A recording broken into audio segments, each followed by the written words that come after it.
La vertu première de la résidence, alors il se trouve que ça fait 2 ou 3 fois qu'ici à Orléans que j'ai fait comme ça des choses, alors plutôt avec la librairie des temps modernes, mais là c'est un peu la continuité de ce travail, c'est-à-dire de feuilletonner mon travail en proposant des lectures publiques. Et c'est la première vertu, c'est que ça me donne des dates et des moments auxquels il faut que je rende mon texte, ce qui pourrait ressembler un peu à la manière dont au 19e, les écrivains feuilletonistes devaient rendre leur copie tous les 15 jours pour la revue mensuelle ou bimensuelle.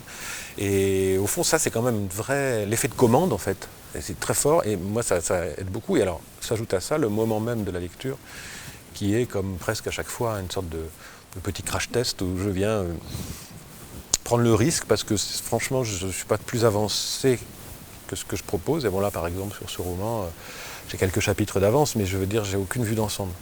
Et je sais à quel point le moment de lecture à voix haute va me donner une perspective. Alors c'est à la fois peut-être grâce à l'écho que ça prend dans le public, tout ça, la manière dont c'est perçu, mais c'est aussi entre moi et moi. C'est juste le fait de lire à voix haute, c'est comme une manière d'extérioriser son texte.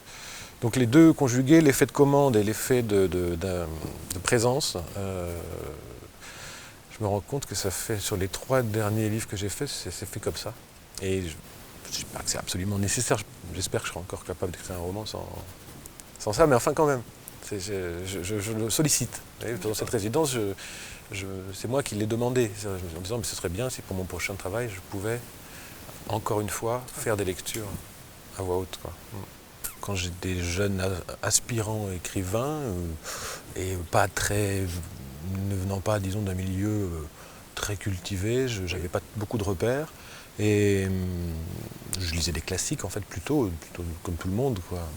Et par le biais d'amis, parce que c'est vrai que la littérature des éditions de minuit, c'est pas une littérature qui vient forcément comme ça quand on a 18-20 ans. Des gens comme, bon, on peut croiser Beckett à l'école, au lycée, mais sinon on ne connaît pas forcément très bien. Donc il faut toujours avoir quelqu'un qui vient vous mettre ça dans les mains, quoi. Et moi c'est ce qui m'est arrivé, à travers à la fois, je pense, des écrivains comme Coltès, Duras, Beckett, beaucoup.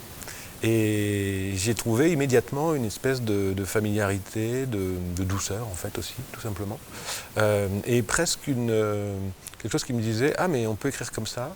Alors le comme ça en question, il n'est pas facile à définir, mais d'une certaine manière, j'ai vu dedans une simplicité en fait, dans les livres des éditions de minuit. C'est-à-dire une sorte de rapport très frontal à des narrateurs souvent très comme des enfants qui découvrent le monde, qui le décrivent avec beaucoup de précision.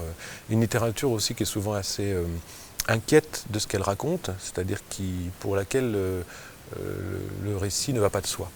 Et moi, voulant écrire, étant exactement dans cette posture, on pourrait dire presque psychologique, c'est-à-dire n'étant pas non plus dans une assurance, n'étant pas peut-être naturellement un grand raconteur d'histoire, mais tous ces romans, tous ces livres un peu compliqués dans leur façon d'aborder le récit, de dire ben voilà, j'écris un roman, enfin je suis un narrateur, mais en fait je ne suis peut-être pas vraiment sûr de ce que je raconte, etc. Ça m'a beaucoup aidé, en fait. Ça m'a libéré. Je pourrais presque dire qu'il y a un paradoxe, parce que c'est comme si c'était une littérature qui mettait en scène la difficulté d'écrire, et cette difficulté d'écrire, elle est devenue pour moi féconde, pour me permettre moi-même de mettre en scène ces choses-là. Et j'ai trouvé ça, et puis le grain des voix qu'il y a dans les livres des éditions de minuit, c'est-à-dire une manière d'incarner la phrase, de créer de la présence dans la phrase. Ce n'est pas une littérature qui cherche à donner des informations pour raconter une histoire, en tout cas pas que, mais qui cherche aussi à ce que la phrase porte dans sa musicalité, dans sa poésie, les émotions qu'elle cherche à décrire en fait. Alors c'est vrai que quelquefois ça peut donner des textes un peu opaques. Bon, si on prend les écrivains les plus radicaux du nouveau roman, comme Claude Simon ou Rob Grillet, mais à part quelques livres qui maintenant aujourd'hui paraissent un peu vieillis, qu'on n'a pas forcément très envie de relire, pour beaucoup ils avaient pour moi une vertu d'être simplement des livres émouvants et qui me permettaient de me lancer. C'est vraiment la question de la musique de la langue, de la voix. C'est-à-dire qu'il y a vraiment ça fortement. Alors je pense qu'il y a ça chez tous les écrivains dignes de ce nom. C'est-à-dire, un écrivain qui écrit bien, c'est un écrivain qui est un peu musicien quand même. Le style, c'est quand même aussi une affaire de musique.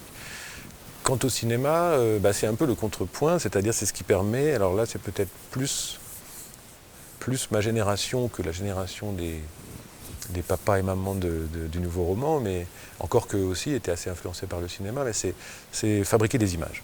Voilà. Et je trouve que ça, dans un roman des éditions de Minuit, très souvent, quand il y a une scène, il y a des images très fortes, très appliquées, très cadrées et très épaisses, avec de la profondeur de champ.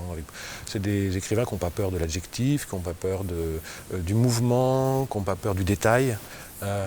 C'est des écrivains qui sont à l'école de Flaubert, en fait, au fond, quand on y pense bien. Et moi, je dois dire que cette généalogie-là, avec l'amour que j'avais par ailleurs pour le cinéma, fait que j'ai eu l'impression que, en fait, j'avais envie de faire du cinéma en littérature, et que grâce à la musique, au type de musique que proposait ce genre d'écrivain, ben, je pouvais peut-être le faire. Voilà. C'est comme ça que je me suis lancé.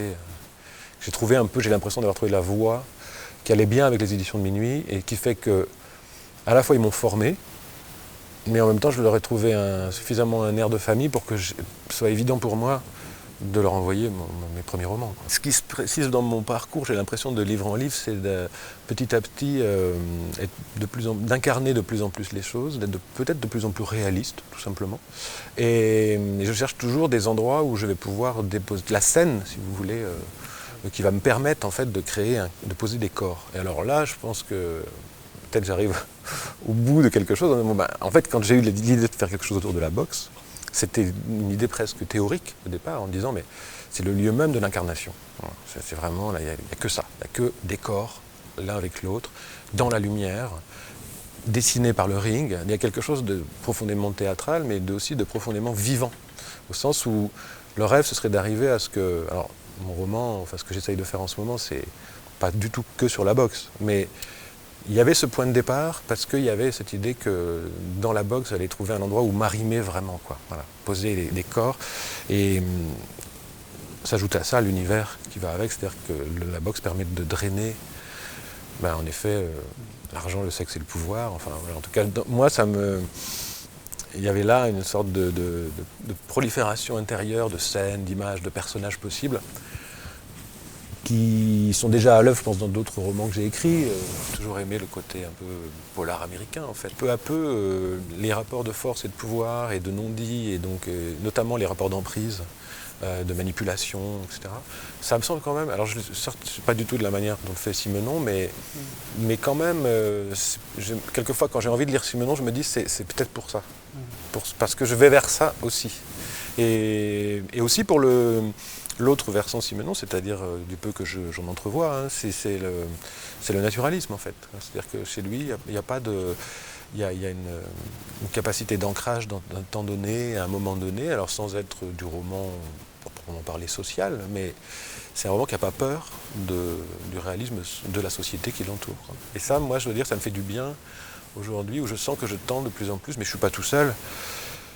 On parlait du nouveau roman, justement, le nouveau roman s'est beaucoup exempté de la réalité, c'est beaucoup mis presque à contrepoint, au contre-pied du réalisme. Et au fond, ce qui est bizarre aujourd'hui, c'est d'avoir comme héritage à la fois le formalisme qui vient du nouveau roman, et en même temps d'avoir envie de réancrer les choses dans une littérature beaucoup plus sociétale, pour ne pas dire sociale.